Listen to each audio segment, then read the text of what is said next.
अस्सलाम वालेकुम वरहमतुल्लाहि वबरकात औज़ु बिल्लाहि मिनश शैతానిర్ రజీమ్ బిస్మిల్లాహిర్ రహమానిర్ రహీం రంజాన్ గురించి మనం తెలుసుకోబోతూ ఉన్నాము కొన్ని విషయాలు. ముందుగా నేను శాపగ్రస్తుడైన శైతాన్ బారి నుంచి సృష్టికర్త అయినటువంటి అల్లాహ్ యొక్క రక్షణని అల్లాహ్ యొక్క సహాయాన్ని రక్షణ వేడుకుంటూ ఉన్నాను. ఆమీన్. రంజాన్ అంటే మనం ఎక్కువగా చూస్తాం ఉపవాసాలు ఉంటారు అనే విషయాన్ని మనం ఖురాన్ మరియు హదీసుల ఆధారంగా మనకు తెలుసు. ప్రతి ముస్లిం అనేటటువంటి వ్యక్తి రంజాన్ మొత్తం కూడా నెల మొత్తం కూడా 29 రోజులు అయితే 29 రోజులు లేదా 30 రోజులు అయితే 30 రోజులు నెల మొత్తం కూడా ఉపవాసాలు ఉంటారు. ఇంతేకాకుండా రంజాన్ అంటే కేవలం ఉపవాసాలు ఒకటే మాత్రమే కాకుండా రంజాన్లో ప్రతిరోజు 5 నమాజులు, రాత్రిపూట తరావీ నమాజ్ మరియు దాని తర్వాత తహజ్జుద్ నమాజ్ మరియు ఖురాన్ పఠనం, రంజాన్ నెలలో పూర్తి ఖురాన్ని చదవడం కోసం ప్రయత్నం చేయడం ఇది కూడా రంజాన్లో భాగమే. ఉపవాసాలు ఎలాగైతే భాగమో రంజాన్ నెలలో ఖురాన్ని పూర్తి చేయడం కూడా అదేవిధంగా ఒక భాగం. మరియు ఇదే రంజాన్లో సహరీ మరియు ఇఫ్తార్ ఇవి కూడా ఆరాధనలో భాగాలే. మరియు ఇదే రంజాన్లో లైలతుల్ ఖదర్ అనేది ఒక రాత్రి ఉంటుంది, ఇది కూడా రంజాన్లో ఒక భాగం. మరియు ఇదే రంజాన్లో ఫిత్రా దానం అనేది ఒకటి ఉంటుంది, ఇది కూడా రంజాన్లో ఒక భాగం. ఇదే రంజాన్లో ఎతేకాఫ్ అని ఉంటుంది, ఈ యొక్క ఎతేకాఫ్ కూడా రంజాన్లో ఒక భాగం. మరియు ఇదే రంజాన్లో తరావీ నమాజులు అని ఉంటాయి, ఈ యొక్క తరావీ నమాజులు కూడా రంజాన్లో ఒక భాగం. మరియు తహజ్జుద్ నమాజ్, వితర్ నమాజ్ ఇంతకుముందు చెప్పుకున్నాం, ఇది కూడా ఇస్లాంలో మరి ఖురాన్ మరియు హదీసుల ఆధారంగా రంజాన్లో ఇది కూడా ఒక భాగం. మరియు దువా, దాన ధర్మాలు, జకాత్ ఇవ్వటం ఇలాంటివి ఇంకా అనేక విషయాలు ఉన్నాయి. ఇవన్నీ కూడా రంజాన్లో ఉపవాసం ఎలాగైతే భాగమో ఇలా ప్రతి ఒక్కదానికి కూడా విలువ అనేది ఉంది.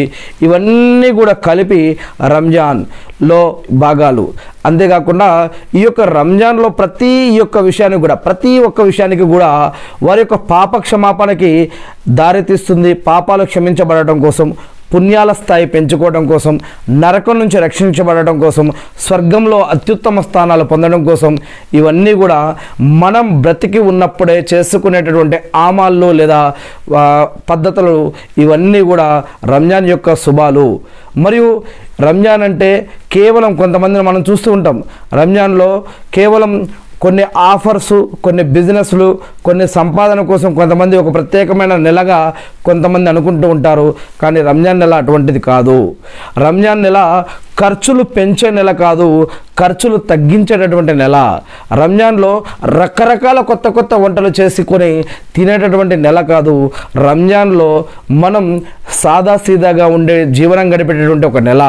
రంజాన్లో హరీసు, హలీము, బిర్యానీలు రకరకాల వంటలు చేసుకొని ప్రత్యేకంగా సెలబ్రేట్ చేసుకునేటువంటి నెల కాదు. రంజాన్ నెల అనేది ఒక ఇబాదత్ నెల, ఒక ఆరాధన నెల.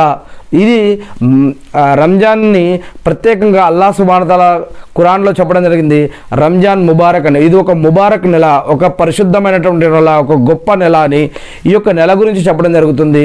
ఇది ఆరాధనలకి సంబంధించినటువంటి ప్రత్యేకమైనటువంటి నెల. ఇది మానవులకి జీవన మరియు ఆరాధన పద్ధతుల్ని, మంచి చెడు పాప పుణ్యాలని తెలియజేస్తూ ఇవ్వబడ్డటువంటి ఖురాన్ దించబడినటువంటి నెల ఇది. మరి ఈ యొక్క రాత్రులని రాత్రిపూట జాగారం చేసి వృధాగా ఈ యొక్క రంజాన్ రాత్రులని వృధా చేయవద్దు అని, షాపింగ్ల పేరిట లేకపోతే ఉట్టిగా నిద్ర మానేసి అటు ఇటు తిరగడం కాకుండా ఆరాధనలో ఎక్కువగా నిమగ్నం కమ్మని ఇస్లాం చెప్తూ ఉంది. ఉపవాసం ఉన్నామని ఇతరులకి మనం తెలిసేలా చెప్పుకోవాల్సిన అవసరం లేదు. మన యొక్క మనసుకి మనకి అల్లాహ్కి తెలిసిస్తే చాలు, ఇతరులకు చెప్పుకొని తిరగాల్సిన అవసరం లేదు. మరి అదేవిధంగా అప్పులు చేసుకొని మరి ఇబ్బందులు పడాల్సిన అవసరం లేదు. మనకి ఉన్నటువంటి స్థాయిలో నీరు మరియు ఖర్జూరుతోటి కూడా ఉపవాసాన్ని ప్రారంభించవచ్చు, మరియు నీరు మరియు ఖర్జూరుతోటి కూడా ఉపవాసాన్ని విరమించవచ్చు. అంతేగాని మనం ఇష్టం వచ్చినట్టు అనేక రకాల అంగులు ఆర్భాటాలకు పోనవసరం లేదు అని మనకి ఇస్లాం తెలియజేస్తూ ఉంది. ఇంకొక విషయం ఏమిటంటే ఈ యొక్క రంజాన్ ఉపవాసం యొక్క ప్రత్యేకత ఏమిటంటే అల్లాహ్ మార్గంలో ఎవరైనా ఒక వ్యక్తి ఒక్కరోజు ఉపవాసం ఉంటే ఆ యొక్క వ్యక్తిని అల్లాహ్ సుబ్హానహు వ తఆలా ఆ యొక్క వ్యక్తికి నరకాన్ని 70 సంవత్సరాలు దూరం చేస్తాడు అని. ఎన్ని సంవత్సరాలు? ఒక వ్యక్తి అల్లా మార్గంలో అల్లా పట్ల భయం, భక్తి, గౌరవం, మర్యాదతోటి అల్లాని మెప్పించడం కోసం, సృష్టికర్తను ఆరాధించడం కోసం ఎవరైతే ఈ యొక్క ఒక్క ఉపవాసం ఉంటాడో ఆ యొక్క వ్యక్తికి 70 సంవత్సరాలు నరకాన్ని, ఒక్కరోజు ఉపవాసానికి 70 సంవత్సరాలు అంటే మరి ఆ యొక్క జీవితంలో పెట్టే ఎన్ని ఉపవాసాలో దాన్ని బట్టి అల్హమ్దులిల్లా అల్లా తలిస్తే నరకాన్ని అతని నుంచి మొత్తానికి శాశ్వతంగా దూరం చేసే అవకాశం ఉంది. రంజాన్లో స్వర్గం ద్వారాలు తెరవబడతాయి మరియు నరకం ద్వారాలు మూసివేయబడతాయి. రంజాన్లో సైతానులను బంధించడం జరుగుతుంది. స్వర్గానికి 8 ద్వారాలు ఉంటాయి. మరి ఉపవాసంలో ఉన్నటువంటి వారు స్వర్గంలో ఉన్నటువంటి 8 ద్వారాల్లో ఒక ప్రత్యేకమైనటువంటి ద్వారం ఉంది. ఆ యొక్క ద్వారం ఎంట్రన్స్ పేరు రయ్యాన్. ఎవరైతే ఉపవాసం ఉన్నారో వారు ఆ యొక్క ద్వారంలో నుంచి స్వర్గంలోకి ప్రవేశిస్తారు అని ఇవన్నీ కూడా ప్రవక్త ముహమ్మద్ సల్లల్లాహు అలైహి వసల్లం గారు చెప్పినటువంటి విషయాలు. మరియు ఖురాన్లో కూడా ఇవన్నీ కూడా కొన్ని విషయాలు ఉన్నాయి. కొన్ని ప్రవక్త ముహమ్మద్ సల్లల్లాహు అలైహి వసల్లం గారు చెప్పిన హదీసుల నుంచి తీసుకోవడం జరిగింది. ఉపవాసం వల్ల పూర్వపు పాపాలని అల్లా మన్నిస్తాడు అని, మరియు రంజాన్ రాత్రుల్లో తరావీ నమాజ్ వల్ల కూడా మరి ఆ యొక్క నమాజ్లో ఖియామ్ చేయడం వల్ల కూడా వారి యొక్క పూర్వపు పాపాలని అల్లా క్షమిస్తాడు అని. ఇంతేకాకుండా లైలతుల్ ఖదర్ అనేది ఉంది ఈ యొక్క రంజాన్లో. ఈ యొక్క లైలతుల్ ఖదర్లో జాగరణ చేసి గనక ఆరాధిస్తే ఆ యొక్క లైలతుల్ ఖదర్ అనే రాత్రిని గనక ఎవరైనా పొందితే వారి యొక్క గడిచిన పాపాలు మరి కూడా క్షమించబడతాయని ఇవన్నీ కూడా ఇస్లాంలో మరి ఖురాన్ మరియు హదీసుల ఆధారంగా తెలియజేయడం జరుగుతుంది. ప్రవక్త ముహమ్మద్ సల్లల్లాహు అలైహి వసల్లం గారు చెప్పారని అబూ హురైరా రజియల్లాహు గారు తెలియజేస్తూ ఉన్నారు. ఏమిటి అంటే మనిషి యొక్క ప్రతి సత్కార్యానికి 10 రెట్ల నుండి 700 రెట్ల వరకు పుణ్యం రాయడం జరుగుతుంది. అంటే ఒక సత్కార్యం చేస్తే 10 నుండి 700 రెట్ల వరకు పుణ్యం ఇవ్వడం జరుగుతుంది. అల్లా యొక్క ఆదేశం ఏమిటి అంటే ఉపవాసం కేవలం నా కోసం మాత్రమే, అందువల్ల నేనే స్వయంగా దాని యొక్క ప్రతిఫలాన్ని ఇస్తాను. నా కోసం అతడు తన యొక్క అన్నపానీయాలను, మనోకాంక్షలను, తన యొక్క మనసుకు వచ్చిన కోరికలను అన్నింటినీ కూడా త్యజించాడు, త్యాగం చేశాడు, కుర్బానీ చేశాడు. ఉపవాసకుడికి 2 సంతోష సమయాలు ఉంటాయి. ఒకటి ఉపవాసం విడిచేటప్పుడు, మరొకటి ప్రళయ దినం రోజు లేదా కయామత్ రోజు లేదా మరణించిన తర్వాత అల్లాని కలుసుకున్నప్పుడు. అదేవిధంగా ఉపవాసం ఎవరైతే ఉన్నారో వారి యొక్క నోటి నుంచి వచ్చేటటువంటి ఒక వాసన ఉంటుంది. ఆ యొక్క వాసన గురించి అల్లా చెప్పడం జరిగింది, కస్తూరి సువాసన కంటే కూడా అది చాలా ఇష్టం అల్లాకి అని. అదేవిధంగా ఉపవాసం ఒక డాలు వంటిది, ఉపవాసం ఒక రక్షణ కవచం వంటిది అని. దాని ద్వారా సైతాన్ నుండి, ఆ యొక్క ఉపవాసంలో సైతాను నుండి రక్షణగా ఉంటాడు అని, నరకాగ్ని నుండి తప్పించుకుంటాడు అని ఇలా ఈ విధంగా ప్రవక్త ముహమ్మద్ సల్లల్లాహు అలైహి వసల్లం గారు చెప్పారు. ఇంకా మీలో ఎవరైనా ఉపవాసం ఉంటే అశ్లీల పదాలు పలకొద్దు, నీచ ప్రేలాపనలకు గురి కావద్దు. అతనికి ఎవరైనా చెడుగా మాట్లాడినా, అతన్ని ఎవరైనా తిట్టినా, కయ్యానికి కాలు దువ్వినా అతను వారిని తిరిగి తిట్టవద్దు అని ఇస్లాం చెప్తూ ఉంది. వారితో గొడవకి పడకండి, వారితో మీరు నిదానంగా చెప్పండి, నేను ఉపవాసంతో ఉన్నాను అని మీరు వారితో చెప్పండి అని ప్రవక్త ముహమ్మద్ సల్లల్లాహు అలైహి వసల్లం గారు ఈ యొక్క విషయాన్ని తెలియజేస్తూ ఉన్నారు. ఇకపోతే రంజాన్ ఉపవాసాలు 29 రోజులు కూడా ఉంటాయి, లేదా 30 రోజులు కూడా ఉంటాయి. ఉపవాసం ఉండాలి అంటే ఉదయం తప్పకుండా సహరీ అనేది చేయాలి. సహరీలో శుభం ఉంది అని ప్రవక్త ముహమ్మద్ సల్లల్లాహు అలైహి వసల్లం గారు తెలియజేశారు. ఇకపోతే ఇంకొక విషయం, ఉపవాసాన్ని విడిచే సమయాన్ని ఎవరైతే సరిగ్గా పాటిస్తారో, ఉపవాసాన్ని విడిచిపెట్టే సమయాన్ని ఎవరైతే సరిగ్గా పాటిస్తారో అప్పటి వరకు ప్రజలు లాభాలలో ఉంటారు అని ప్రవక్త ముహమ్మద్ సల్లల్లాహు అలైహి వసల్లం గారు చెప్పారు. మరి ఉపవాసం ఉండేవారు సంకల్పం చేసుకోవాలి. అంటే రాత్రి పడుకునే ముందు కానీ లేదా ఉదయం లేచిన తర్వాత కానీ నేను ఈరోజు ఉపవాసం ఉండాలి లేదా రేపు ఉపవాసం ఉంటాను అనేటటువంటి ఈ యొక్క సంకల్పం ఏదైతే ఉందో అది మన మనసులో అనుకున్నా కూడా సరిపోతుంది. మరి ఉపవాసం ఉండాలి, ఉంటాను, రంజాన్ యొక్క శుభాలు నాకు కలగాలి, నాకు దొరకాలనే ఉద్దేశంతో అల్లాను ఆరాధించాలి, అల్లాహ్ కోసం నేను ఉపవాసం ఉండాలి అనే ఈ యొక్క సంకల్పం ఏదైతే ఉందో ఇది కూడా ఇంపార్టెంట్ అని ఉపవాసం గురించి సంకల్పం కూడా చేసుకోవాలని ప్రవక్త ముహమ్మద్ సల్లల్లాహు అలైహి వసల్లం గారు తెలియజేసి ఉన్నారు. మరియు సహరీ తినేటప్పుడు అజాన్ కనుక వస్తే, మనం పొద్దుగాల సహరీ తినేటప్పుడు అజాన్ కనుక వినిపిస్తే మన ముంగట ఏదైతే ఉందో దానిని తినాలి, దానిని ఆపేసి వదిలేసి పక్కకు పడేమని చెప్పట్లేదు. ఒకవేళ సహరీ లేటుగా తింటున్నామంటే ఆ అజాన్ వినిపించేటప్పుడు మన ముంగట ఏదైతే ఉందో దానిని పూర్తి చేయమని ఇస్లాం తెలియజేస్తూ ఉంది. ఉపవాసం విరమించేటప్పుడు ఖర్జూరంతోటైనా లేదా నీళ్లతోటైనా ఇప్పితే మంచిది అని ప్రవక్త ముహమ్మద్ సల్లల్లాహు అలైహి వసల్లం గారు చెప్పారు. ఈ రెండింటి ద్వారా కూడా విడిచిపెట్టవచ్చని, ఖర్జూరంలో శుభం ఉందని, నీళ్లలో పరిశుద్ధత ఉందని, ఖర్జూరంలో శుభం ఉందని, నీళ్లలో పరిశుభ్రత ఉందని ప్రవక్త ముహమ్మద్ సల్లల్లాహు అలైహి వసల్లం గారు చెప్పారు. మరి ఈరోజు మనం ఈ యొక్క నీళ్లు ఖర్జూరుతో మాత్రమే సహరీ అదే ఇఫ్తారీ అనేది విడుస్తున్నామో ఒకసారి మనం ఆలోచించాలి. మనం ఉపవాసం విడిచేటప్పుడు ఏదైతే ఇఫ్తార్ చేస్తూ ఉన్నామో లేదా మగ్రిబ్ టైంలో ఏదైతే అజాన్ వినిపిస్తుందో ఆ టైంలో మనం ఏదైతే రోజా ఇప్పేస్తున్నామో ఆ టైంలో కేవలం ఖర్జూరం మరియు నీళ్లతో ఇప్పేస్తున్నామా? మరి ప్రవక్త ముహమ్మద్ సల్లల్లాహు అలైహి వసల్లం గారు చెప్పారు ఖర్జూరులో శుభం ఉంది, నీళ్లలో పరిశుభ్రత ఉంది అంటే దీంట్లో ఏదో రాజు ఉంటుంది. మరి అదే ప్రవక్త ముహమ్మద్ సల్లల్లాహు అలైహి వసల్లం గారు ఈ యొక్క విషయం చెప్పారని హదీసులో తెలియజేయడం జరుగుతూ ఉంది. ఇక ఇఫ్తార్ ఎవరికైనా తినిపిస్తే, ఇఫ్తార్ అనే విందు ఎవరికైనా తినిపిస్తే అంటే ఉపవాసం విడిచిపెట్టి మీరు ఖాళీ ఇఫ్తార్ తినిపిస్తే పుణ్యం దొరుకుతుందని ఇక్కడ చెప్పట్లేదు. మనం ఉపవాసం ఉన్నాం, అలానే మనం ఇఫ్తారీ చేస్తూ మరి ఇతరులకు కూడా ఎవరైనా ఇఫ్తారీ కనుక చేపిస్తే ఎవరైతే వ్యక్తి ఉపవాసం ఉన్నాడో అంత పుణ్యం ఆ యొక్క ఇఫ్తారీ చేసే వారికి కూడా, ఇఫ్తారీ చేయించే వారికి కూడా, మరి ఎవరైతే ఇఫ్తారీ దావత్ ఇస్తారో వారికి కూడా ఈ యొక్క ఉపవాసం ఉన్నటువంటి వ్యక్తి యొక్క లేదా వ్యక్తుల యొక్క పుణ్యం అంత పుణ్యం వీరితో పాటు వారికి కూడా అంత పుణ్యం, ఎవరైతే ఇఫ్తారీ చేపిస్తారో వారికి కూడా వీరందరి పుణ్యం వారికి కూడా దక్కుతుంది అని ఇస్లాం తెలియజేస్తూ ఉంది. ఇక్కడ ఒక విషయం గమనించాలి. అలా కొంతమంది ఎటకారంగా అడుగుతారు కొన్ని క్వశ్చన్లు. ఎలా అంటే మరి ఇఫ్తారీ చేపిస్తే ఉపవాసం ఉన్నటువంటి వ్యక్తి యొక్క పుణ్యం మరి మాకు దొరుకుతుంది కదా అని చెప్పి కొంతమంది అంటారు. మిమ్మల్ని ఉపవాసం మానేసి ఆ యొక్క పని చేయమన్నట్లేదు. ఎందుకంటే మీరు కూడా ఆ యొక్క ఉపవాసం పాటించాలి. మరియు ఇతరులకు దావత్ కనుక ఇస్తే ఇంకా ఎక్కువ పుణ్యం సంపాదించుకునేటువంటి భాగ్యంలో అది కూడా ఒకటనమాట. ఎందుకంటే ప్రవక్త ముహమ్మద్ సల్లల్లాహు అలైహి వసల్లం గారు ఖురాన్లో హదీసుల్లో చెప్పారు, మరియు అల్లాహ్ సుబ్హానహు వ తఆలా ఖురాన్లో కూడా తెలియజేశారు. ఏమని? మీరు ఉపవాసం ఉండలేనటువంటి వారు, ఎవరు వృద్ధాప్యానికి చేరుకున్నటువంటి ముసలివారు, లేదా ఇంకా నేను చనిపోతానేమో ఈ యొక్క రోగంతో ఇంకా నేను ఉపవాసం ఉండలేనటువంటి వారు ఇంకా కొంతమంది ఉన్నారు. మీరు ఉపవాసం ఉండలేనేమోననే భయంతో మీరు ఇతరులకి మరి అటువంటి ఉండలేని వారు మీరు ఇతరులకి ఒక్కొక్క వ్యక్తికి ఈ విధంగా ఇంత తినిపేయాలని ఒక లెక్క అక్కడ చెప్పడం జరిగింది. కానీ మీరు దానికంటే బేతర్ మంచిది, మీరు ఉపవాసం ఉండటమే మంచిదని చెప్పడం జరిగింది. అందుకని ఇక్కడ మనం గమనించాలి, మనల్ని ఉపవాసం ఇడిచిపెట్టి కేవలం ఇఫ్తారీ దావతలు ఇవ్వమని చెప్పట్లేదు. మనం కూడా ఉపవాసం ఉండాలి.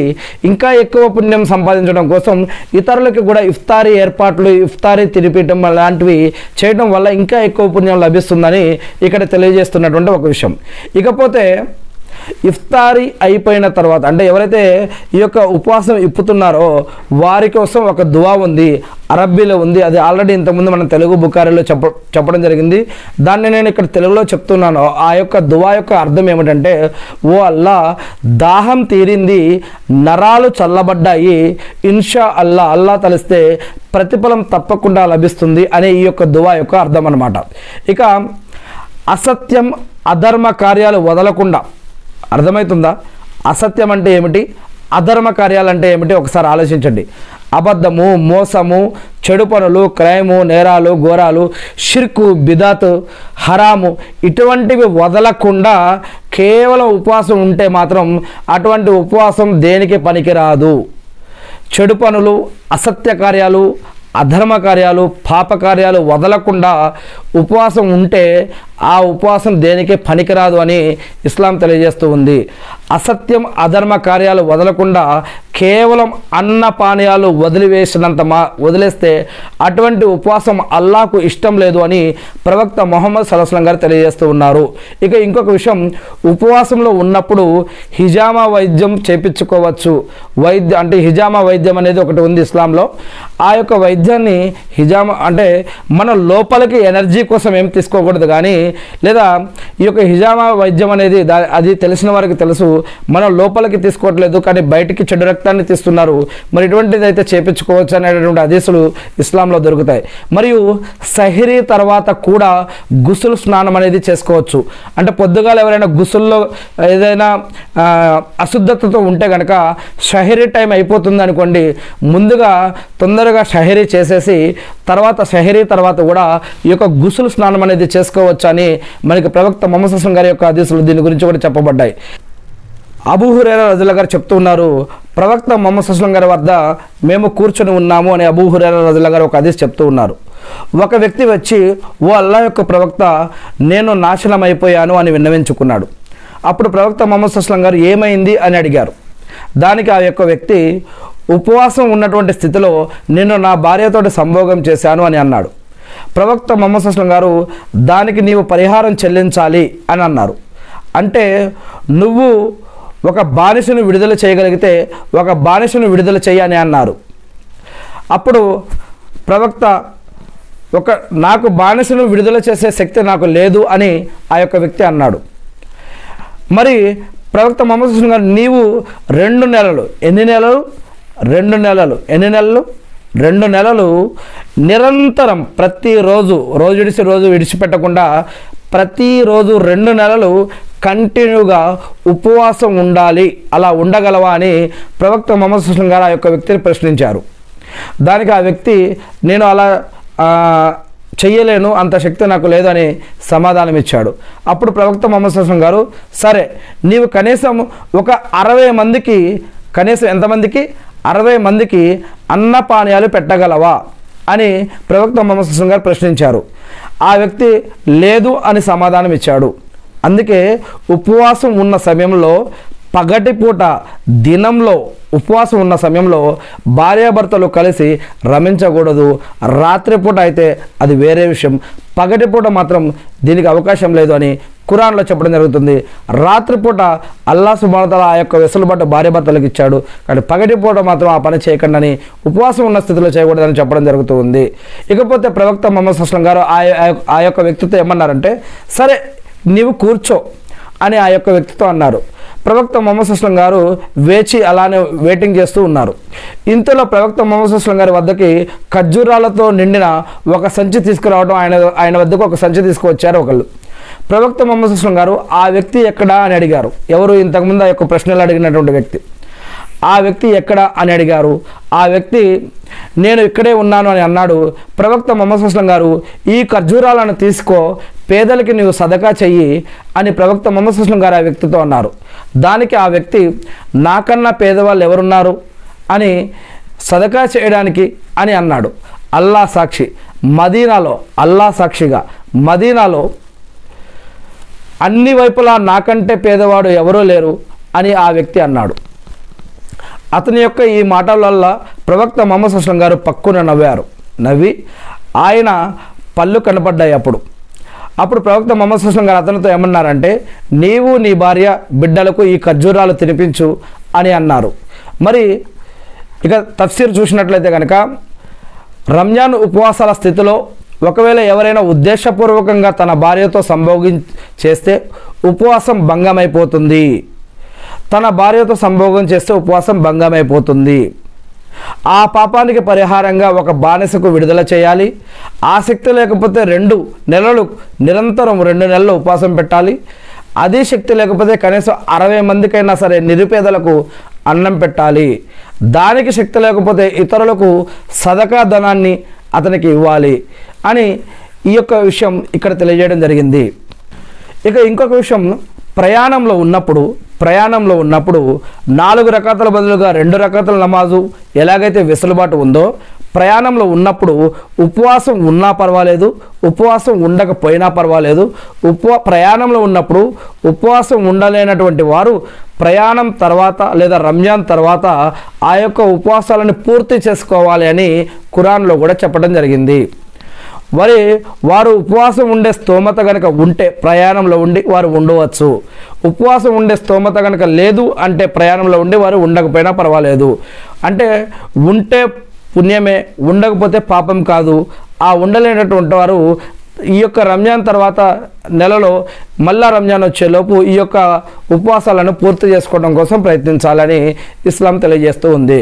ఇక ప్రయాణంలో మరి ఒకసారి సహాబాలు ప్రయాణిస్తూ ఉన్నారు. ఒక వర్గం వారు ఉపవాసంతో ఉన్నారు, ఒక వర్గం వారు ఉపవాసంతో లేరు. అప్పుడు ఏమైందంటే కొంతమంది సహాబాలు ఆ యొక్క ఉపవాసంతో ఉన్నటువంటి సహాబాల కోసం కొన్ని గుడారాలు వేశారు, టెంట్లు వేశారు, మరియు వారి యొక్క గుర్రాలకి నీరు కూడా తాగిపించారు. అప్పుడు ప్రవక్త ముహమ్మద్ సల్లల్లాహు అలైహి వసల్లం గారు ఈ యొక్క విషయం గురించి ఏమన్నారంటే, ఈరోజు ఉపవాసం ఉన్నవారి కంటే ఉపవాసం లేని వారు ఎక్కువగా పుణ్యాన్ని సంపాదించారు అని. ఎందుకంటే అక్కడ ఉపవాసం గురించి అక్కడ వెసులుబాటు ఒకటి ఉంది. రెండు, ఆ వారితో ఉన్నటువంటి వారు ఖురాన్ ఆయత పైన వారు కూడా అమలు చేశారు, ఖురాన్ ఆయత పైన వీరు కూడా అమలు చేశారు. అంతేకాకుండా ఖురాన్ ఆయత ఇచ్చిన వెసులుబాటును వీరు వినియోగించుకుంటూ మరియు ఉపవాసంలో ఉన్నటువంటి వారికి మరియు పశువులకి వీరందరికీ కూడా వీరు నీరు తాగిపీయటం, వారిని చూసుకోవటం, వారి ఆహారం పెట్టడం, వారికి అనేక రకాల సేవలు అందించడం, ఇలాంటి అనేక విషయాలు చేశారనమాట. దీని గురించి అల్హమ్దులిల్లా వీరికంటే వారు ఇంకొంచెం ఎక్కువగా పుణ్యం సంపాదించే అవకాశం దొరికిందని చెప్పడం జరుగుతుంది. అంటే ప్రయాణంలో ఉన్నప్పుడు ఉపవాసం పెట్టే శక్తి ఉంటే పెట్టవచ్చు, లేదు అంటే పెట్టకపోయినా పర్వాలేదు. ఆ యొక్క ఉపవాసాన్ని రంజాన్ తర్వాత మళ్ళీ ఆ యొక్క రోజుని మళ్ళీ పూర్తి చేసుకోవాలి. ఇది ప్రయాణానికి సంబంధించి. ఇంకొక విషయం ఏంటంటే, ప్రయాణంలో ఉన్నప్పుడు కానీ బహిష్టులో ఉన్నప్పుడు కానీ బిడ్డకు పాలు పట్టడం వల్ల కొంతమంది ఉపవాసం ఉండలేరు, అటువంటి వారు కానీ అనారోగ్యంతో ఉండి తర్వాత మళ్ళీ ఆరోగ్యంగా అవుతారు, అటువంటి వారు కానీ ప్రయాణాల్లో ఉన్నవారు, బహిష్టు స్థితిలో ఇప్పుడు ఉపవాసంలో ఉన్నవారు, మరి బిడ్డకు పాలు పట్టడం వల్ల ఉపవాసాలు విడిచిపెట్టబడ్డవారు, అనారోగ్యం వల్ల ఇప్పుడు ఉపవాసాలు విడిచిపెట్టిన వారు, వీరంతా కూడా తప్పకుండా మళ్ళీ వారి యొక్క ఉపవాసాలని తర్వాత రోజుల్లో పూర్తి చేసుకోవాలి. అంతేకాకుండా నఫిల్ ఉపవాసాలు ఉన్నప్పుడు, నఫిల్ ఉపవాసాలు అంటే రంజాన్ నెలలో కాకుండా సంవత్సరంలో ఇతర రోజుల్లో నఫిల్ ఉపవాసాలు ఉంటే గనక వారి యొక్క భర్త ఉంటే గనక వారు భర్త యొక్క అనుమతి తీసుకోవాలి అని, భర్త యొక్క అనుమతి తీసుకొని వారు ఉపవాసాలు ఉండాలి అని, మరియు భర్త అనుమతి లేనిదే ఇతరులు ఎవరిని ఇంటిలోకి కూడా రానియకూడదని, భర్త అనుమతి లేనిదే ఇతరులు ఎవరిని ఇంటిలోకి కూడా రానియకూడదని ప్రవక్త ముహమ్మద్ సల్లల్లాహు అలైహి వసల్లం గారు చెప్పారు. అంతేకాకుండా బహిష్టులో ఉన్నప్పుడు తప్పిపోయిన ఉపవాసాలను పూర్తి చేసుకోవాలి, కానీ బహిష్టులో ఉన్నప్పుడు తప్పిపోయిన నమాజులని కాదు అని ఇక్కడ చెప్పడం జరుగుతుంది. తప్పిపోయిన ఉపవాసాలను పూర్తి చేయాలి కానీ ఆ సమయంలో తప్పిపోయిన నమాజులను కాదు అని చెప్పడం జరుగుతుంది.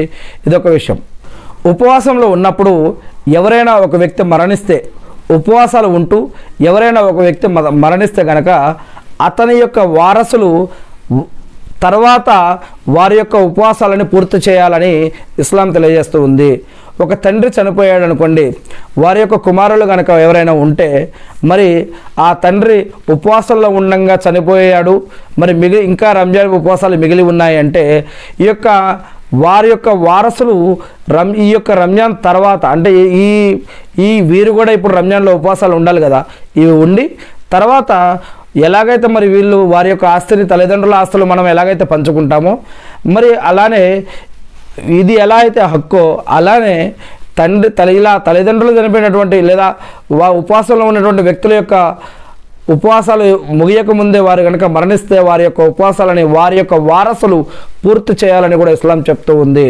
ఇక ఇంకొక విషయం, రంజాన్ తర్వాత మొహరం ఉపవాసాలు మరియు ఫరజ్ నమాజ్ తర్వాత తహజ్జుద్ నమాజ్, రంజాన్ తర్వాత మొహరం ఉపవాసాలు, ఫరజ్ నమాజుల తర్వాత ప్రతిరోజు చదివే 5 ఫరజ్ నమాజుల తర్వాత తహజ్జుద్ నమాజు, ఇవి చాలా శ్రేష్టమైనది, గొప్పవి అని. ఫస్ట్ రంజాన్ ఉపవాసాలు గొప్పవి, దాని తర్వాత మొహరం ఉపవాసాలు తర్వాత గొప్పవి. అదేవిధంగా ప్రతిరోజు 5 నమాజులు చాలా గొప్పవి, ఈ యొక్క 5 నమాజుల తర్వాత తహజ్జుద్ నమాజు గొప్పది అని ప్రవక్త ముహమ్మద్ సల్లల్లాహు అలైహి వసల్లం గారు చెప్పారు. అదేవిధంగా మొహరం 10వ తేదీన అషురా ఉపవాసం మరి ప్రవక్త ముహమ్మద్ సల్లల్లాహు అలైహి వసల్లం గారు పాటించేవారు. అంతేకాకుండా ప్రతి నెల 3 రోజులు మరియు రంజాన్ నెల మొత్తం కనుక ఉపవాసాలు ఉంటే ఆ వ్యక్తి ఎల్లప్పుడూ ఉపవాసం ఉంటే ఎంత పుణ్యమో ఆ విధంగా అతడు ఎల్లప్పుడూ ఉపవాసం ఉన్నంత పుణ్యం ప్రతి నెల 3 రోజులు మరియు రంజాన్ నెల మొత్తం ఉపవాసాలు ఉన్నటువంటి వ్యక్తి జీవితంలో మరి ఆయన ఎల్లప్పుడూ ఉపవాసాలు ఉన్నంత పుణ్యం అతనికి దొరుకుతుందని ప్రవక్త ముహమ్మద్ సల్లల్లాహు అలైహి వసల్లం గారు చెప్పారు.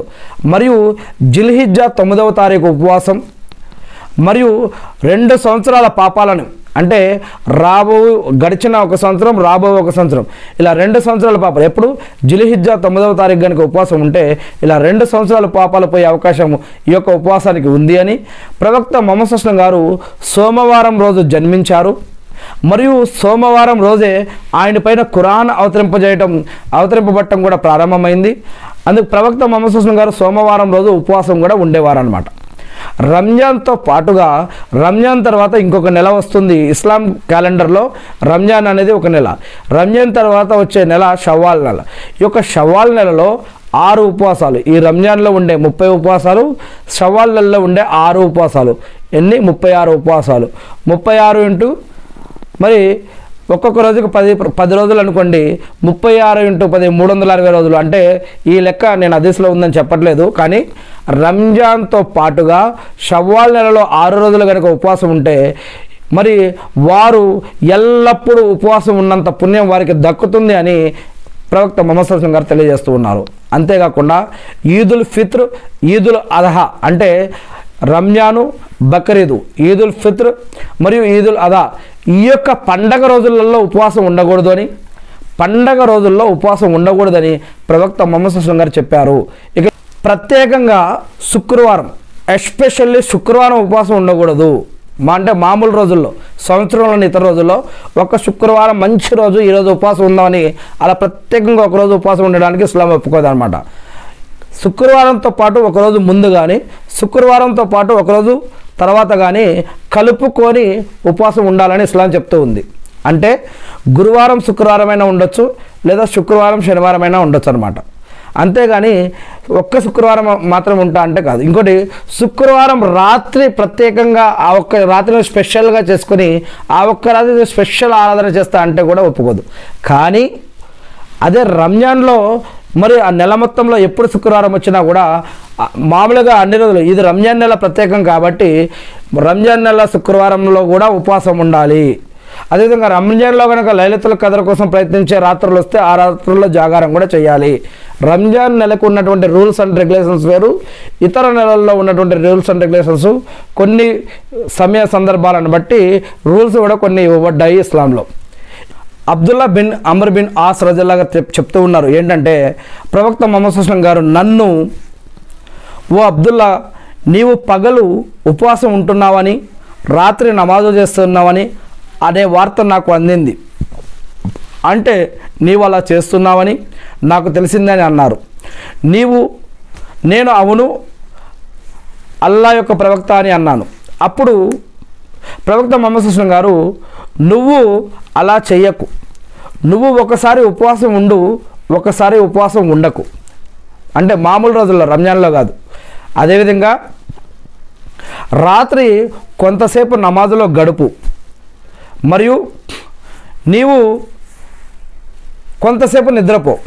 ఎందుకంటే నీపై కొన్ని హక్కులు ఉన్నాయి. ఏంటి హక్కులు? నీ శరీరానికి హక్కు ఉంది, నీ శరీరానికి హక్కు ఉంది, నీపై నీ కంటికి హక్కు ఉంది, నీపై నీ భార్యకు హక్కు ఉంది, నీపై నీ యొక్క అతిథులు బంధుమిత్రులకు హక్కు ఉంది. ఎల్లప్పుడూ ఉపవాసం ఉన్నవాడు ఉపవాసం లేనట్టే అని ప్రవక్త ముహమ్మద్ సల్లల్లాహు అలైహి వసల్లం గారు తెలియజేస్తూ ఉన్నారు. అంటే ఉపవాస పుణ్యం అతనికి లభించదు. ప్రతి నెల 3 ఉపవాసాలు ఉంటే సరిపోతుంది. ఇది ఎల్లప్పుడూ ఉపవాసం ఉన్నదాంతో సమానమని, నువ్వు ప్రతి నెల 3 ఉపవాసాలు పాటించు. అంతేకాకుండా ఇంకొక విషయం, ప్రతి నెల 3 ఉపవాసాలతో పాటుగా ఒక్కసారి ఖురాన్ని పూర్తి చేయడం కోసం ప్రయత్నించు. ప్రతి నెల ఒకసారి ఖురాన్ని పూర్తి చెయ్యి అని ప్రవక్త ముహమ్మద్ సల్లల్లాహు అలైహి వసల్లం గారు చెప్పారు. అప్పుడు ఈ యొక్క సహాబా గారు ఏమన్నారంటే, నాకు ఇంతకంటే ఎక్కువ శక్తి ఉంది ఓ ముహమ్మద్ సల్లల్లాహు అలైహి వసల్లం గారు అని అన్నాడు. అప్పుడు ప్రవక్త ముహమ్మద్ సల్లల్లాహు అలైహి వసల్లం గారు ఏమన్నారంటే, అన్నిటికంటే ఉత్తమమైన పద్ధతి దావూద్ అలైహిస్సలాం గారి యొక్క ఉపవాసం పద్ధతి. అంటే ఒకరోజు తప్పించి ఒకరోజు ఉపవాసం ఉండేవారు. ఇక నీవు ఒకరోజు తప్పించి ఒకరోజు ఉపవాసం ఉండు, ఒక వారంలో ఖురాన్ కూడా పూర్తి చేయి. అంటే అంతకంటే ఎక్కువ శక్తి ఉంది అని అన్నాడు కాబట్టి నీవు ఒకరోజు విడిచి ఒకరోజు ఉపవాసం పాటించు, మరియు ఒక వారంలో ఖురాన్ని కూడా ప్రతి వారం ఒక వారంలో ఒక్కసారైనా సరే ఖురాన్ని పూర్తి చేయని అతనికి చెప్పారు. ఇంతకు మించి ఆచరించకు అని కూడా అతనితో చెప్పారు అని బుఖారీ మరియు ముస్లిం హదీస్ గ్రంథాల్లో ఈ యొక్క విషయం చెప్పడం జరిగింది. అంటే ఆరాధన ఎంతవరకు చేయాలి, ఎలా చేయాలి, అంతేకాకుండా దేవుడు సృష్టికర్త అల్లా మనపై కొన్ని హక్కులు పెట్టాడు. మనిషిగా మనిషి జీవించే ప్రతి జీవన పద్ధతుల్లో కూడా ఆరాధన అనేది దాగుంది. భార్య పైన, భర్త పైన, అదేవిధంగా బంధుమిత్రుల పైన, సమాజం పైన, మన ఒంటి మీద ఉన్నటువంటి మన బాడీలో ఉన్నటువంటి అవయవాల పైన కూడా వాటికి హక్కు ఉందని అల్లాహ్ సుబ్హానహు వ తఆలా ఇక్కడ ప్రవక్త ముహమ్మద్ సల్లల్లాహు అలైహి వసల్లం గారి ద్వారా తెలియజేస్తున్నారు. మరి ఇక ఇంకొక విషయం, రంజాన్లో ప్రత్యేకంగా ఒక రాత్రి ఉంది. దానిని లైలతుల్ కదర్ లేదా షబే కదర్, ఘనమైన రాత్రి, గొప్ప రాత్రి అని అంటారు. కొంతమంది దీని గురించి తెలియక రంజాన్ కంటే ముందే కొంతమంది దీన్ని సెలబ్రేట్ చేసుకుంటూ ఉంటారు. కానీ దీని గురించి అల్లాహ్ సుబ్హానహు వ తఆలా ఖురాన్లో ప్రత్యేకంగా 97వ సూరాలో 5 వాక్యాల ద్వారా అల్లాహ్ సుబ్హానహు వ తఆలా ప్రత్యేకంగా తెలియజేస్తూ ఉన్నారు. లైలతుల్ కదర్, షబే ఖదర్, ఘనమైన రాత్రి, గొప్ప రాత్రి అది రంజాన్లో ఉంది అని. రంజాన్ కంటే ముందు, రంజాన్ కంటే తర్వాత అని చెప్పట్లే, రంజాన్లో అది ఉంది అని ప్రవక్త ముహమ్మద్ సల్లల్లాహు అలైహి వసల్లం గారు చెప్పారు. ఏమని? రంజాన్ 3 భాగాలు, అంటే 3 దశకాలు. ఉదాహరణకి రంజాన్ 30 రోజులు ఉందనుకోండి, మొదటి 10 రోజులు, రెండవ 10 రోజులు, మూడవ 10 రోజులు, అంటే 3 దశకాలు.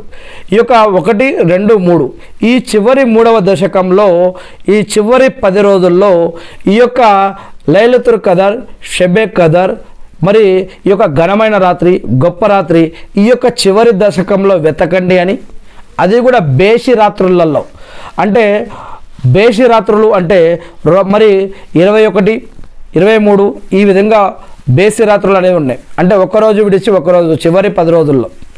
మరి ఈ చివరి దశకంలో బేసి రాత్రుల్లో ఈ యొక్క లైలతుల్ కదర్ అనేది ఉంది అని. ఈ యొక్క లైలతుల్ కదర్ అంటే 1000 రాత్రుల ఆరాధన కంటే ఎంత? 1000 రాత్రుల ఆరాధన కంటే గొప్పది అని. మరి ఈ యొక్క లైలతుల్ కదర్లోనే ఖురాన్ అనేది అవతరింపబడటం ఆనాడు ప్రారంభమైందని. ఖురాన్ అవతరింపబడటం ప్రారంభమైంది లైలతుల్ కదర్లోనే అని. మరియు 1000 నెలలు, ఎన్ని నెలలు?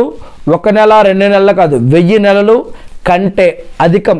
అంటే 1000 నెలలు అనేది ఖచ్చితమా? కాదు, 1000 నెలల కంటే అధికంగా ఈ యొక్క రాత్రి అనేది అంత గొప్పది. అంటే ఆ యొక్క రాత్రి కనుక మనకు దొరికింది అంటే, ఆ యొక్క రాత్రి మనం ఆరాధన చేశాము అంటే, కంటిన్యూగా 1000 నెలల కంటే ఎక్కువ ఆరాధన చేస్తే ఎంత పుణ్యమో, ఆ యొక్క రాత్రి మనకి దొరికితే అంత గొప్ప పుణ్యమని.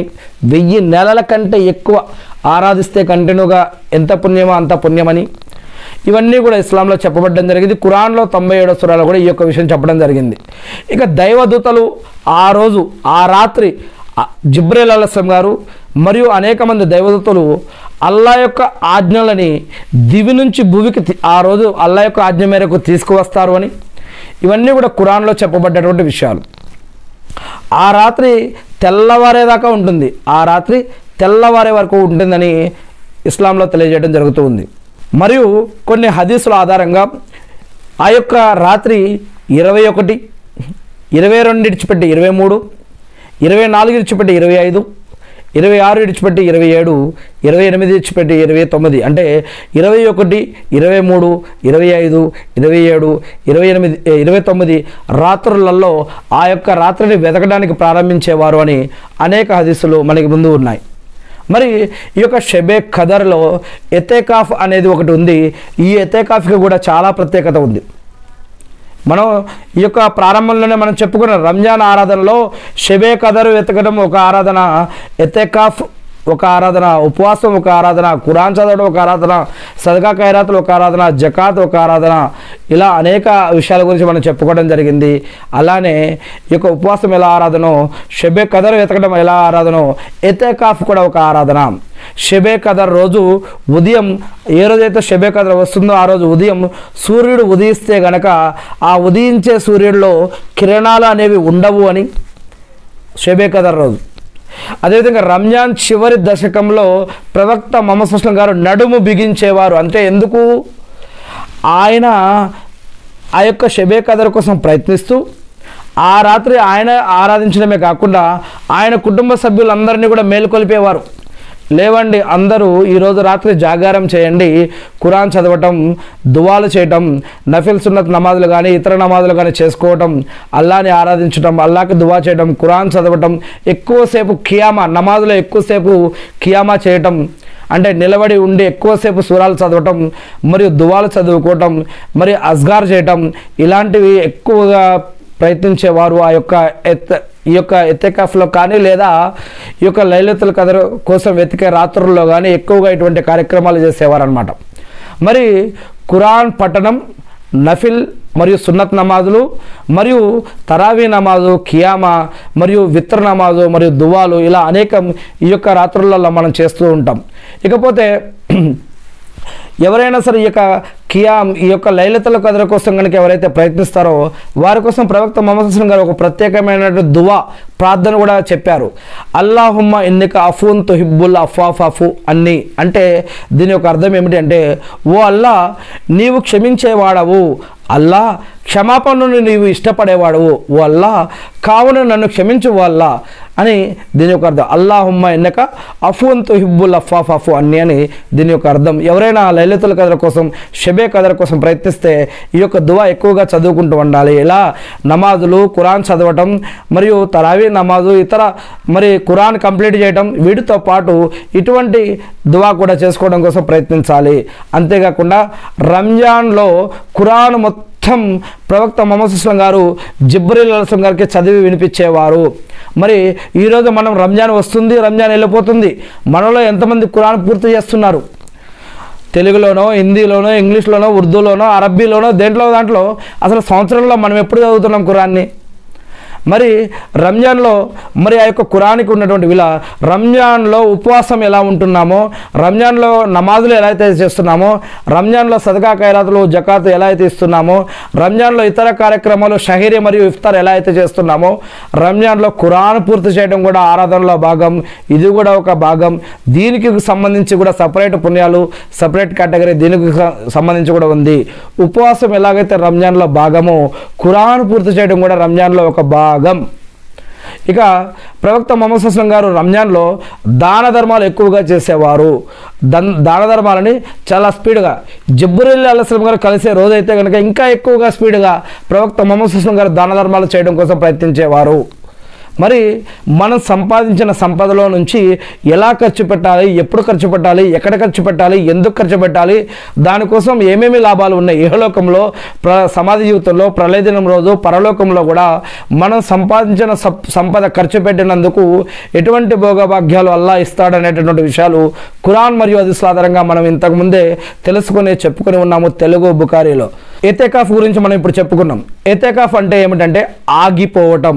దేని నుంచి ఆగిపోవటం అంటే ప్రాపంచిక జీవితంలోని ఆశలు, కోరికలు, ఎంటర్టైన్మెంటు, టైంపాసు, ఇవన్నీ కూడా వాటి నుంచి ఆగిపోయి అల్లా యొక్క దైవగృహం, శాంతి గృహమైనటువంటి మస్జిదుల్లో ఆగిపోవటం. ప్రాపంచిక వ్యవహారాలన్నింటినీ వదిలి ఆరాధనా సంకల్పంతో, అల్లా పట్ల భయం, భక్తి, గౌరవం, మర్యాదతోటి దేవుడి యొక్క ప్రీతి కోసం, దేవుడి యొక్క మన్ననలు, శుభాలు పొందడం కోసం ఈ యొక్క ప్రాపంచిక జీవితాన్ని వదిలేసి మస్జిద్లో ఒక గృహాన్ని కట్టుకొని ఉండటాన్ని ఎతెకాఫ్ అని అంటారు. ఆగిపోవడం, ప్రాపంచిక జీవిత భోగభాగ్యాలన్నిటి నుంచి కూడా ఆగిపోయి, మస్జిద్లో ఆగిపోయి అల్లా యొక్క ధ్యానం కోసం ఉండడాన్ని, ఆగిపోవడాన్ని ఎతెకాఫ్ అని అంటారు.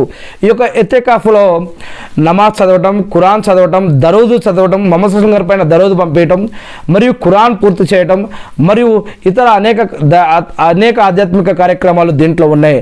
అంతేగాని మళ్ళా ఎతెకాఫ్లోకి మొబైల్ తీసుకెళ్ళటం, ఎతెకాఫ్లో కంప్యూటర్ తీసుకెళ్ళటం, ఎతేకాఫ్లో ఉండి మళ్ళీ అనేక రకాల టైంపాస్ కామెడీలు చేయటం, ఇతరులతో మాట్లాడుతూ టైంపాస్ చేయటం ఇవన్నీ కరెక్ట్ కాదు. ఏ ఉద్దేశంతో అయితే ఎతేకాఫ్లో ఉన్నామో అదే ఉద్దేశాన్ని పూర్తి చేసుకోవాలి. ఎందుకంటే ఎతేకాఫ్ చాలా విలువైనది, ఎతేకాఫ్ చాలా గొప్పది. దానికి ఉన్నటువంటి విషయాలు ఇంతకుముందు ఆల్రెడీ మనం తెలుగు బుక్కారీలో చెప్పుకున్నాం. ఇంకా వీలైతే ఈరోజు కొన్ని విషయాలు చెప్పుకోవడానికి ప్రయత్నిద్దాం. ఎవరైనా సరే తన సోదరుడి కోసం, ప్రపంచంలో ఎవరైనా సరే, ఒక అన్న, అక్క, అన్న, తమ్ముడు, చెల్లి ఎవరైనా ఉంటారు కదా, ఎవరైనా సరే తన యొక్క సోదరుని కోసం నడిచి అందులో సాఫల్యం పొందితే 10 సంవత్సరాల కంటే ఎక్కువ ఎతేకాఫ్ ఉంటే ఎంత పుణ్యమో అంత పుణ్యం ఒక సోదరుడు ఇంకొక సోదరుడికి సహాయ సహకారాలు అందించుకుంటే వారి కోసం దైవదూతలు ప్రార్థించడంతో పాటు వారికి 10 సంవత్సరాల కంటే ఎక్కువ ఎతేకాఫ్ పాటిస్తే ఎంత పుణ్యమో అంత పుణ్యం అల్లాహ్ వారికి ఇస్తాడు అని ప్రవక్త ముహమ్మద్ సల్లల్లాహు అలైహి వసల్లం గారు తెలియజేస్తూ ఉన్నారు. అంతేకాకుండా ఒక్కరోజు ఎతేకాఫ్ ఉంటే 3 కందకాలంత దూరం నరకం వారికి అంత దూరం అయిపోతుంది అని, ఎతేకాఫ్ వల్ల నరకం నుంచి రక్షించబడే భాగ్యం కూడా ఇక్కడ దొరుకుతుందని చెప్పడం జరుగుతుంది. ఇక రంజాన్లో ఎతేకాఫ్ ఉంటే కనుక, రంజాన్లో ఎతేకాఫ్ ఉంటే అంటే రంజాన్లోనే కాకుండా ఇతర సంవత్సరంలో ఇతర దినాల్లో కూడా కొంతమంది ఉంటారు, అది చెప్పుకుందాం మనం. కానీ రంజాన్లో ఎతేకాఫ్ ఉంటే వారు 2 హజ్జులు 2 ఉమ్రాలు చేస్తే వారికి ఎంత పుణ్యం లభిస్తుందో రంజాన్లో ఎతేకాఫ్ ఉంటే వారికి అంత పుణ్యం లభిస్తుందని హదీసుల్లో చెప్పడం జరుగుతూ ఉంది. ఇక ఈ యొక్క ఎతేకాఫ్లో ఉంటే కొన్ని కండిషన్స్ ఉన్నాయి. ఎతేకాఫ్ పాటించాలి అంటే వారు లా ఇలాహ ఇల్లల్లాహ్ ముహమ్మద్ రసూలుల్లాహ్ అంటే వారు ముస్లిం అయి ఉండాలి. 2 వారు బహిష్టు అయి ఉండకూడదు. ఇంకొకటి వారు ప్రసవ దశలో అంటే వారు కడుపుతోటి కాన్పుకు రెడీగా ఉన్నవారై ఉండకూడదు. ఇక 3వది జనాబత్ నుండి వారు పరిశుభ్రంగా ఉండాలి. ఇక ఎతేకాఫ్కి వారు సంకల్పం చేసుకోవాలి. నేను ఎతేకాఫ్ ఉంటున్నాను, ఎందుకు ఉంటున్నాను ఏంటి అనేది వారు సంకల్పం చేసుకోవాలి. అదేవిధంగా ఎతేకాఫ్ ఉంటే మస్జిద్లోనే ఎతేకాఫ్ ఉండాలి. మరియు ఎతేకాఫ్లో 2 రకాలు ఉన్నాయి. ఇంతకుముందు మనం చెప్పుకున్నాం ఎతేకాఫ్లో రంజాన్లోనే కాదు, రంజాన్ తర్వాత కూడా ఎతేకాఫ్ ఉందని. దాన్ని రంజాన్ తర్వాత ఉండేదాన్ని ఫర్జ్ అంటారు, రంజాన్లో ఉండేదాన్ని సున్నత్ అంటారు. అంటే రంజాన్ తర్వాత ఉండేది ఫర్జ్ ఎలా అంటే, కొంతమంది ఉదాహరణకి ఉమర్ రజల్లా గారు ఉన్నారు. ఆయన ఇస్లాంలోకి రాకముందు ఒక మొక్కుబడి చేసుకున్నారు. ఏమని? నేను ఈ యొక్క కాబతుల్లా దగ్గర నేను ఎతేకాఫ్ ఉంటాను అని ఆయన మొక్కుబడి చేసుకున్నారు. ఆయన ఇస్లాంలోకి వచ్చిన తర్వాత ఈ యొక్క విషయాన్ని ప్రవక్త ముహమ్మద్ సల్లల్లాహు అలైహి వసల్లం గారికి చెప్తే, నీ మొక్కుబడి అంటే ఖురాన్లో కూడా ఒక వాక్యం ఉంది, 22వ సూరాలో 29వ వాక్యం ఖురాన్లో ఉంది, మీ యొక్క మొక్కుబడులని పూర్తి చేసుకోండి అని. అంటే ఏదైతే సంకల్పం, ఏదైతే మనం నియత్ చేసుకున్నామో, అల్లాహకి మొక్కుకున్నామో ఆ యొక్క మొక్కుబడి ప్రకారంగా ఎవరైనా ఎతేకాఫ్ కూడా మొక్కుకోవచ్చు. ఇలా ఎతేకాఫ్ గురించి కనుక మొక్కితే వారి దగ్గరలో ఉన్నటువంటి మస్జిద్కి వెళ్ళి లేదా వారికి ఏదైనా పర్మిషన్ దొరికిన మస్జిద్లోకి వెళ్ళి వారు ఎతేకాఫ్ అనేది పాటించవచ్చు. ఈ యొక్క ఎతేకాఫ్ ఉండాలంటే పగటిపూట ఉపవాసం ఉండాల్సిన అవసరమే లేదు. వారు రాత్రిపూట వెళ్ళి ఈ యొక్క ఎతేకాఫ్ నియత్ని పాటించుకొని కూడా రావచ్చు అనేటటువంటి హదీసులు కూడా ఉన్నాయి. కానీ రంజాన్లో ఏదైతే ఎతేకాఫ్ ఉందో అది సున్నత్, మరియు ఇది పాటిస్తే పుణ్యం. రంజాన్లో చివరి 10 రోజులు పాటిస్తే ఇంకా పుణ్యం. ఒకసారి ముహమ్మద్ సల్లల్లాహు అలైహి వసల్లం గారు నెల మొత్తం ఉన్నారు, ఒకసారి 20 రోజులు ఉన్నారు. దాని తర్వాత ముహమ్మద్ సల్లల్లాహు అలైహి వసల్లం గారు 10 రోజులు ఎక్కువగా ఎతేకాఫ్ పాటించేవారు. మరి ఒకసారి ముహమ్మద్ సల్లల్లాహు అలైహి వసల్లం గారు రంజాన్లో చివరి 10 రోజులు పాటించలేకపోయినందుకు తర్వాత నెలలో కూడా దాన్ని పాటించడం జరిగింది. కానీ ఎటు తిరిగి ఆ యొక్క ఎతేకాఫ్ లెక్క ఏదైతే ఉందో దాన్ని పూర్తి చేయడం కోసం ప్రవక్త ముహమ్మద్ సల్లల్లాహు అలైహి వసల్లం గారు ప్రయత్నించేవారు. ఎతేకాఫ్లో ఉన్నవారు మస్జిద్ నుంచి బయటకు వెళ్ళకూడదు. కానీ ఆ మస్జిద్లో బాత్రూములు లేకపోతే అప్పుడు బయటికి వెళ్ళొచ్చు. ఇంకేదైనా అనారోగ్య సమస్యలు ఉంటే అది వేరే విషయం. కానీ ఎవరైతే ఆరాధన కోసం మస్జిద్కి ఎతేకాఫ్కి వచ్చారో ఆ యొక్క నియత ప్రకారం ప్రస్తుత కాలంలో యొక్క మస్జిద్లో అన్ని ఫెసిలిటీస్ ఉంటున్నాయి కాబట్టి మస్జిద్ నుంచి బయటికి వెళ్ళడం మంచిది కాదు ఎతేకాఫ్లో ఉన్నప్పుడు. ఇక ప్రవక్త ముహమ్మద్ సల్లల్లాహు అలైహి వసల్లం గారు తదనంతరం ఇన్నా లిల్లాహి వ ఇన్నా ఇలైహి రాజిఊన్ ముహమ్మద్ సల్లల్లాహు అలైహి వసల్లం గారు మరి ఈ యొక్క సల్లల్లాహు అలైహి వసల్లం గారు ఆయన మరణించిన తర్వాత సల్లల్లాహు అలైహి వసల్లం గారు మరణించిన తర్వాత ఆయన యొక్క భార్యలు కూడా మరి మస్జిద్లో ఎతేకాఫ్ పాటించేవారు. ఇక తర్వాత ఇంకొక విషయం ఏంటంటే స్త్రీలు కూడా ఎతకాఫ్ పాటించవచ్చు, కానీ వారు కూడా మస్జిద్కి వెళ్ళే ఎతకాఫ్ పాటించాలి. ఇటువంటి సౌకర్యాలు కలిగినటువంటి మస్జిద్కి వెళ్ళి వారు కూడా ఒకవేళ ఎతకాఫ్ ఉండాలంటే అక్కడ వారికి పర్మిషన్ దొరికితే వారు కూడా పోయి ఉండవచ్చు. ఇకపోతే తరావీ నమాజ్ గురించి కొన్ని విషయాలు ఉన్నాయి. జైద్ బిన్ సాబిత్ రజల్లా గారి కథనం ప్రకారం ప్రవక్త ముహమ్మద్ సల్లల్లాహు అలైహి వసల్లం గారు మస్జిద్లో చాపతో ఒక గదిలా చేసుకున్నారు. అందులో కొన్ని రాత్రులు నమాజ్ చదివారు. అది చూసి చాలామంది అక్కడికి చేరారు. ఈ కారణంగా ప్రవక్త ముహమ్మద్ సల్లల్లాహు అలైహి వసల్లం గారు ఆ గదిలో నఫిల్ నమాజ్ చదవడం మానేశారు. ప్రజలు రాత్రి ప్రవక్త ముహమ్మద్ సల్లల్లాహు అలైహి వసల్లం గారు శబ్దాన్ని వినలేదు. ప్రవక్త ముహమ్మద్ సల్లల్లాహు అలైహి వసల్లం గారు పడుకున్నారని ప్రవక్త ముహమ్మద్ సల్లల్లాహు అలైహి వసల్లం గారిని లేపడానికి దగ్గరగా అవటం మొదలుపెట్టారు. బయటకు వచ్చి నమాజు చదివిస్తారు అని ప్రవక్త ముహమ్మద్ సల్లల్లాహు అలైహి వసల్లం గారు నఫిల్ నమాజ్ పట్ల మీ యొక్క ఆసక్తిని నేను చూస్తూ ఉన్నాను అని ప్రవక్త ముహమ్మద్ సల్లల్లాహు అలైహి వసల్లం గారు అన్నారు.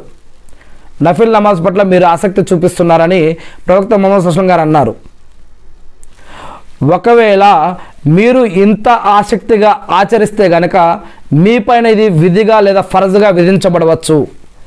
మీపై విధిస్తే గనక దీన్ని ఫరజుగా విధిస్తే మీరు దీన్ని నిర్వర్తించలేరు.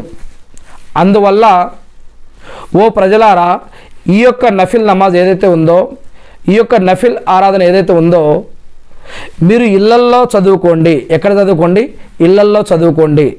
మరియు ఎందుకంటే మీరు ఇళ్లల్లో చదవడమే ఉత్తమం. అక్కడ చదివితే అధిక పుణ్యం లభిస్తుంది. విధి నమాజులు, ఫరజ్ నమాజులు, ప్రతిరోజు చదవాల్సిన 5 నమాజులు ఏవైతే ఉన్నాయో అవి మీరు మస్జిద్లో ఆచరించండి. అక్కడ ఆచరించడమే ఉత్తమం. ఇమాం వెనుక మస్జిద్లో ముక్తదులతో కలిసి మస్జిద్కి వెళ్ళి ప్రతిరోజు 5 నమాజులు చదవటం, అక్కడ చదవటమే మంచిది. ప్రతిరోజు, ఒక్క శుక్రవారం రంజాన్లోనే కాదు, సంవత్సరం మొత్తం కూడా ప్రతిరోజు 5 నమాజులు మస్జిద్కి వెళ్ళి చదవటం చాలా మంచిది. ఇక ఈ యొక్క ఏదైతే ఉందో, ఈ యొక్క తరావీ నమాజులు ఏదైతే ఉందో ఇది ఇంట్లో చదువుకోవడం ఉత్తమమని ప్రవక్త ముహమ్మద్ సల్లల్లాహు అలైహి వసల్లం గారు చెప్పారని ఈ యొక్క జైద్ బిన్ సాబిత్ రజల్లా గారు తెలియజేస్తూ ఉన్నారు. ఈ యొక్క హదీస్ బుఖారీ మరియు ముస్లిం హదీస్ గ్రంథాల నుంచి తీసుకోవడం జరిగింది. ఇక అబూ హురైరా రజల్లా గారి కథనం ప్రకారం ప్రవక్త ముహమ్మద్ సల్లల్లాహు అలైహి వసల్లం గారు రంజాన్లో ప్రజలను ఆరాధించమని ప్రోత్సహించేవారు. ఇంకా రంజాన్లోని విశ్వాసంతో, చిత్తశుద్ధితో రాత్రిపూట నఫిల్ నమాజు మరియు తహజ్జుద్ నమాజు, తరావీ నమాజ్ ఆచరిస్తే అతని అంతకు ముందు పాపాలు ఎవరైతే ఈ యొక్క తహజ్జుద్ నమాజ్ లేదా తరావీ నమాజ్ చదువుతారో, చూడండి ఇంతకుముందు మనం చెప్పుకున్నాం తరావీ నమాజ్, తహజ్జుద్ నమాజ్, ఇది కూడా ఉపవాసాలు ఎలాగైతే పుణ్యమో, నమాజులు ఎలాగైతే పుణ్యమో, ఖురాన్ పూర్తిగా చదవడం ఎలాగైతే పుణ్యమో, దాన ధర్మాలు సదకా ఖైరాతులు చేయడం ఎలాగైతే పుణ్యమో, మరియు తరావీ నమాజ్ చదవటం ఇది కూడా పుణ్యమని ఇక్కడ చెప్పడం జరుగుతుంది. ఈ యొక్క తరావీ నమాజ్ ఎవరైతే చదువుతారో వారి యొక్క ముందు పాపాలన్నీ కూడా క్షమించబడతాయని చెప్పారు ప్రవక్త ముహమ్మద్ సల్లల్లాహు అలైహి వసల్లం గారు. ప్రవక్త ముహమ్మద్ సల్లల్లాహు అలైహి వసల్లం గారు మరణించిన తర్వాత, ఇంతకాలం అయిపోయిన తర్వాత ఇన్నా లిల్లాహి వ ఇన్నా ఇలైహి రాజిఊన్, మరి దాని తర్వాత ఈ యొక్క సాంప్రదాయం ప్రకారం ప్రజలు ఒంటరిగా తరావీ నమాజ్ ఆచరించేవారు. అబూబకర్ రజల్లా గారి కాలంలో, ఖలీఫా అబూబకర్ రజల్లా గారి కాలంలో కూడా, మరియు ఉమర్ రజల్లా గారి పరిపాలన ప్రారంభంలో కూడా ఇలా ఒంటరిగానో ఇద్దరిద్దరో ముగ్గురు అక్కడక్కడ ఇలానే చదువుకుంటూ ఉండేవారు అని మరి ముస్లిం హదీస్ గ్రంథంలో చెప్పడం జరుగుతూ ఉంది. మరి అంటే రంజాన్లో రాత్రుల్లో ప్రవక్త ముహమ్మద్ సల్లల్లాహు అలైహి వసల్లం గారు నఫిల్ నమాజు చదవడానికి ప్రోత్సహించేవారు. ఎందుకంటే ఈ యొక్క తరావీ నమాజ్ వల్ల పాపాలు క్షమించబడేటటువంటి అవకాశం కూడా ఉంది అని. ఎవరైతే చిత్తశుద్ధితో, విశ్వాసంతో రాత్రి నమాజు ఎవరైతే రాత్రిళ్ళు మేల్కొని తరావీ నమాజ్, తహజ్జుద్ నమాజ్ ఎవరైతే ఆచరిస్తారో వారికి ఇది మంచిది. కానీ సామూహికంగా చదివేవారు కాదు. అప్పట్లో ఒంటరిగా తమ ఇండ్లల్లో ఆచరించేవారు. అబూబకర్ రజల్లా గారు మరియు ఉమర్ రజల్లా గారు పరిపాలనా ప్రారంభంలో కూడా, ఉమర్ రజల్లా గారి పరిపాలనా కాలంలో కూడా ప్రారంభంలో కూడా ఇదే పద్ధతి ఉండేది. ఉమర్ రజల్లా గారు సహమతుల్ బిదా అంటే సామూహికంగా ప్రారంభించారు. అప్పటి నుండి ప్రజలు తరావీ నమాజుని సామూహికంగా చదవడం ప్రారంభించారు. ఇక ఇంకొక హదీస్ ఏమిటి అంటే జాబిర్ రజల్లా గారి కథనం ప్రకారం ప్రవక్త ముహమ్మద్ సల్లల్లాహు అలైహి వసల్లం గారి ప్రవచనం, మీలో ఎవరైనా మస్జిద్లో ఫరజ్ నమాజ్ చదువుకుంటే కనుక కొంత నఫిల్ నమాజ్, ఫరజ్ నమాజ్ మస్జిద్లో చదివితే కొంత నఫిల్ నమాజ్ ఇంట్లో చదవడానికి ఉంచుకోవాలి, కొంత నఫిల్ నమాజ్ ఇంట్లో చదవడానికి ఉంచుకోవాలి. ఎందుకంటే ఇంట్లో నఫిల్ నమాజ్ చదవటం వల్ల అల్లాహ్ సుబ్హానహు వ తఆలా ఆ ఇంట్లో శుభాన్ని అవతరింపజేస్తాడు అని ప్రవక్త ముహమ్మద్ సల్లల్లాహు అలైహి వసల్లం గారు చెప్పారు అని జాబిర్ రజల్లా గారు తెలియజేస్తూ ఉన్నారు. అంటే ఫరజ్ నమాజ్ మస్జిద్లో, నఫిల్ నమాజ్ ఇంట్లో చదవడం మంచిది అనే ఈ యొక్క హదీస్ ద్వారా కూడా అర్థమవుతుంది. మరియు ప్రవక్త ముహమ్మద్ సల్లల్లాహు అలైహి వసల్లం గారు ఇంకొక హదీసు, మీ ఇండ్లని శ్మశాన వాటికలుగా చేసుకోకండి, మీ ఇండ్లలో ఉన్నటువంటి ఆడవారిని కూడా నమాజులు చేయమని, పిల్లలని నమాజు చేయమని ప్రోత్సహించండి. మరియు మీ ఇంట్లో ఖురాన్ని చదవండి, ఖురాను పూర్తి చేయండి. మరియు ఎవరి ఇంట్లో అయితే సూర్య బకరా చదవబడుతుందో ఆ ఇంటి నుండి సైతాన్ల జిన్లు కూడా పారిపోతాయి, ఆ ఇంట్లో శుభం అవతరిస్తుంది అని. మరియు మీరు కూడా ఫరజ్ నమాజులు మస్జిద్లో, నఫిల్ నమాజులు ఇంట్లో చదవడం కోసం ప్రయత్నించండి అని ఈ విధంగా అనేక విషయాల హదీసులు కూడా చెప్పడం జరిగింది ఇస్లాంలో. అబ్దుల్ రెహమాన్ బిన్ అబ్దుల్ ఖారీ రజల్లా గారి కథనం ప్రకారం, నేను ఒకరోజు రాత్రి ఉమర్ రజల్లా గారితో కలిసి మస్జిద్లోకి వెళ్ళాను. అక్కడ ప్రజలు వేరువేరుగా నఫిల్ నమాజులు చదువుతూ ఉన్నారు. అంటే రంజాన్లో తరావీ నమాజ్ చదువుతున్నారు. మరి ఈ యొక్క తరావీ నమాజ్ ప్రతి వ్యక్తి వేరువేరుగా చదువుతూ ఉన్నారు. కొందరు ఇద్దరు చదువుతున్నారు, ముగ్గురు కలిసి చదువుతున్నారు.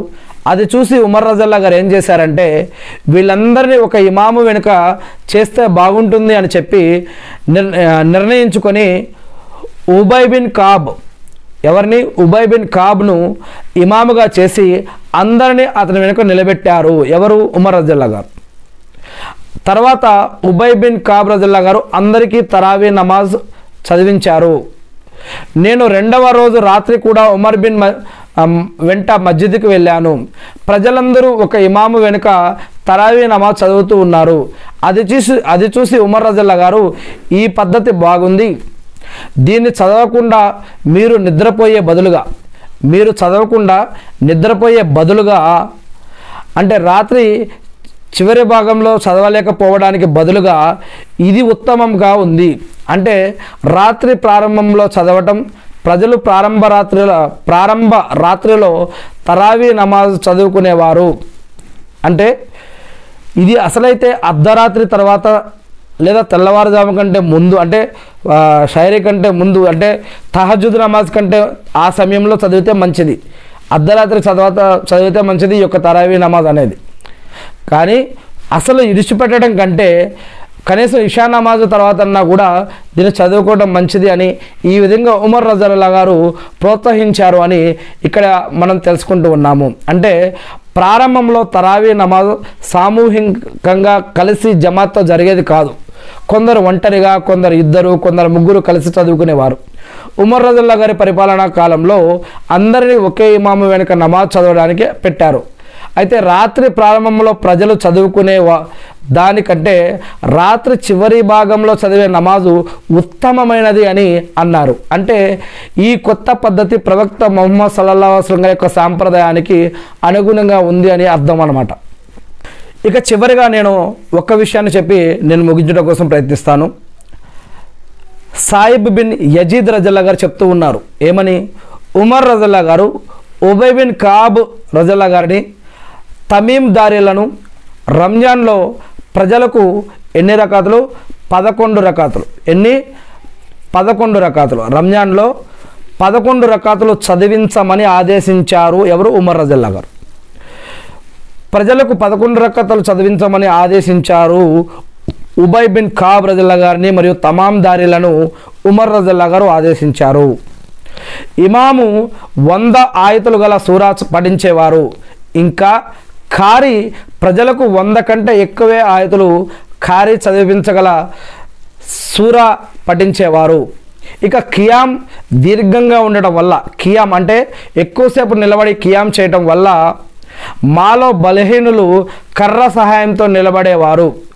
మా రాత్రి నమాజు ఫజర్కి ముందు పూర్తి అయ్యేది అని మాలిక్ మువత్తాలో మరియు మిస్కాతుల్ మసాబీలో 1302వ హదీసులో ఈ యొక్క విషయం చెప్పడం జరుగుతూ ఉంది. అంటే ఉమర్ రజల్లా గారి పరిపాలనా కాలంలో తరావీ నమాజ్ చదివించడానికి ఉబై బిన్ కాబ్ రజల్లా గారిని తమీందారీలను ఇమాములుగా నియమించారు. ఇంకా ప్రజలకు 11 రకాతులు చదివించమని ఆదేశించారు. వీటిలో 8 తరావీ రకాతులు, ఎన్ని రకాతులు? 8 తరావీ రకాతులు మరియు 3 విత్రలు ఉండేవి. మరి ఇవన్నీ కూడా 8 + 3 కలిపితే 11 అన్నమాట. ఇలా 11 రకాతులు ఉండేవి. మరియు ఖురాన్ కూడా చాలా దీర్ఘంగా అంటే పెద్ద ఆయతులతోటి ఈ విధంగా ఖియామ్ ఎక్కువసేపు ఉండే విధంగా చదివిపించేవారు అన్నమాట. మరి చాలామంది ప్రతి సంవత్సరం మొత్తం కూడా ఉన్నటువంటి 5 నమాజులు, ప్రతిరోజు 5 నమాజులు చదివే దగ్గర మనకి చాలామంది కొంతమంది కనిపిస్తారు, కొంతమంది కనిపించారు. కొంతమంది మొహమ్మద్ సుస్లం గారు సున్నత్ అయిన ఈ యొక్క దాడి విషయంలో కొంతమంది కనిపించారు. కొంతమంది టోపీ కేవలం మస్జిద్కి వచ్చినప్పుడే పెడతారు, మస్జిద్ నుంచి బయటకు వెళ్ళినప్పుడు ఈ యొక్క టోపీ కనిపించదు. మరి ఇంకొంతమంది మరి కేవలం రంజాన్లో మొదటి కొద్ది రోజులు ఉపవాసాలు, చివరి కొద్ది రోజులు ఉపవాసాలు పెడుతూ ఉంటారు. ఇంకా కొంతమంది రంజాన్ ఉపవాసాలే ఉంటారు, కానీ సంవత్సరంలో ఇతర ఉపవాసాలకు అంత ఇంపార్టెన్స్ ఇవ్వరు. వీరు షెబే కదర్ అని, లలితుల్ కదర్ అని, అదని ఇదని మరియు ఇక ఖురాన్ మరియు హదీస్లో చెప్పబడని, చెప్పలేని, లేని ఎన్నో విషయాలకి ఇంపార్టెన్స్ ఇస్తూ ఉన్నటువంటి కొంతమందిని మనం చూస్తూ ఉన్నాం. వీరు తరావీ నమాజ్ వచ్చినప్పుడు మాత్రమే ఈ యొక్క రకాతుల గురించి కొంతమంది మాట్లాడుతూ ఉంటారు. లేదా మరి రఫేదన్ గురించి వచ్చినప్పుడు ఆ రఫేదన్ గురించి మాత్రమే మాట్లాడుతూ ఉంటారు. మరి సంవత్సరం మొత్తం కూడా మరి యొక్క మస్జిదుల్లో మాత్రం మనం చాలా తక్కువ మందిని మన నమాజుల్లో చూస్తూ ఉంటాం. కానీ మనం ఇక్కడ ఆర్గ్యుమెంట్ చేసుకోవడం ఇంపార్టెంట్ కాదు. ఏది ఏమైతేనేమి ఇది నఫిల్ నమాజ్, చేస్తే పుణ్యం, చేయకపోతే పాపం లేదు. కానీ ఎవరికైతే ఉపవాసం ఎలాగైతే పుణ్యమో, నమాజ్ చదవడం ఎలాగైతే పుణ్యమో, దాన ధర్మాలు ఎలాగైతే పుణ్యమో, ఫిత్రా అనేది ఎలాగైతే పుణ్యమో, అలానే ఇలా రకరకాల పుణ్యాలు ఎలా అయితే ఉన్నాయో అలా తరావీ నమాజ్ అనేది కూడా ఒక ప్రత్యేకమైనటువంటి పుణ్యకార్యం. దీనివల్ల పాపాలు క్షమించబడే అవకాశం ఉంది, పుణ్యాలు సంపాదించుకునే భాగ్యం ఉంది. అంతేగాని దీంట్లో మనకి ఆర్గ్యుమెంట్లు వద్దు, గొడవలు వద్దు. మనందరం కూడా లా ఇలాహ ఇల్లల్లా ముహమ్మద్ రసూలుల్లా, అందరం అల్లానే ఆరాధిస్తున్నాం. మనం చేసే నమాజు, సదకా, ఖైరాతు, జకాతు, హజ్జీ, ఉమ్రా అన్నీ కూడా అల్లాకే సొంతం. మనం చేసే రుకు, మరి ఖియామ్, మరి ప్రతిదీ కూడా సజ్దా, ప్రతి ఒక్కడు కూడా అల్లాకే సొంతం. మనందరికీ అల్లా ఒకే ఒక్కడు. మనందరికీ కిబ్లా మక్కా, అది ఒకటే.